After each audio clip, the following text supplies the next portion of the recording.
পররাষ্ট্র সচিব বিক্রম মিশ্রির সফরের মধ্য দিয়ে ভারতের সাথে বাংলাদেশের সম্পর্কে নতুন যাত্রা শুরু হয়েছে বলে জানিয়েছেন পরিবেশ উপদেষ্টা সৈয়দা রিজওয়ানা হাসান। বৃহস্পতিবার সচিবালয়ে এক প্রশ্নের জবাবে তিনি একথা বলেন। উপদেষ্টা বলেন, ভারত স্বৈরাচার শেখ হাসিনাকে আশ্রয় দেয় বাংলাদেশের মানুষের মনে ক্ষোভ থাকাটা স্বাভাবিক।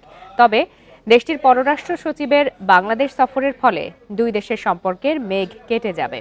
তিনি আরও বলেন, দুই দেশই চাইবে সম্পর্ক ভালো হোক, সেটি রাষ্ট্রের সাথে রাষ্ট্রের, জনগণের সাথে জনগণের। এ সময় বিদ্যমান বন্দি বিনিময় চুক্তির আওতায় শেখ হাসিনাকে ভারত ফেরত দেবে বলেও আশা প্রকাশ করেন তিনি।